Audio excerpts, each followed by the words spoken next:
முருகாசரணம். முன்னோர்களின் ஆசீர்வாதமும் குலதெய்வத்தின் ஆசீர்வாதமும் பரிபூர்ணமாக கிடைக்க நாளைய மகாலய அமாவாசையில் இதை மட்டும் செய்தால் போதும். புரட்டாசி மாதம் வரக்கூடிய அமாவாசையை தான் மகாலய அமாவாசையாக வழிபாடு செய்கின்றோம். இந்த வருடம் மகாலய அமாவாசை நாளை 21/9/2025 வருகின்றது. வருடம் முழுவதும் திதி கொடுக்காதவர்கள் கூட இந்த மகாலய அமாவாசையில் முறையாக திதி கொடுத்தால் அது வருடம் முழுவதும் திதி கொடுத்த பலனை பெற்று தந்துவிடும். ஆகையால்தான் எல்லோரும் இந்த அமாவாசையை பெரிய அமாவாசை என்றும் கோவில்களிலும் குளக்கரையிலும் தர்ப்பணம் கொடுத்து முன்னோர்களுக்கு திதி தருவார்கள். இந்த அமாவாசை தினத்தன்று முன்னோர்களுக்கு திதி தர வேண்டியவர்கள் கட்டாயமாக அவர்களுக்கு திதி தர வேண்டும். முன்னோர்களுக்கு நாம் செய்யக்கூடிய இந்த வழிபாடு குலதெய்வத்தையும் திருப்தி அடைய செய்யும். முறையாக இந்த மகாலய அமாவாசையில் நாம் பின்பற்ற வேண்டிய வழிமுறைகள் என்னென்ன? மகாலய அமாவாசை அன்று காலையில் எழுந்து குளித்து முடித்து முன்னோர்களுக்கு எள்ளும் தண்ணீரும் தந்து பித்ரு கடமையை நாம் செய்ய வேண்டும். அப்போதுதான் முன்னோர்கள் மனம் குளிர்வார்கள். இந்த கடமையை சரியாக செய்யாதவர் வாழ்வில் முன்னேற்றம் என்பதே இருக்காது. நாளைய தினம் மதியம் இறந்தவர்களுக்கு என்ன பிடிக்குமோ அதையெல்லாம் செய்து படையலிட்டு வணங்க வேண்டும். அந்த படையலை 3 பங்காக பிரித்து கொள்ள வேண்டும்.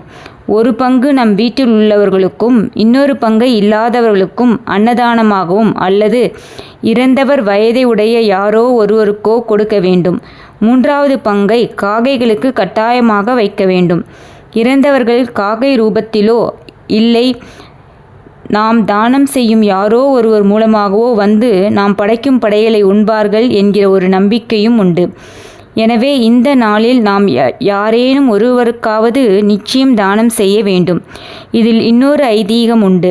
காக்கைகள் யமதூதர்கள் என்றும் சனி பகவானின் வாகனம் என்றும் கூறுவார்கள். இவர்களுக்கு நாம் உணவு வைக்கும்போது அதை உண்ட பிறகு நம் முன்னோர்களிடம் சென்று நமக்கு சாதம் படைத்து விட்டார்கள், இவர்களுக்கு நீ தொந்தரவு தரக்கூடாது என்று கூறுவார்கள்.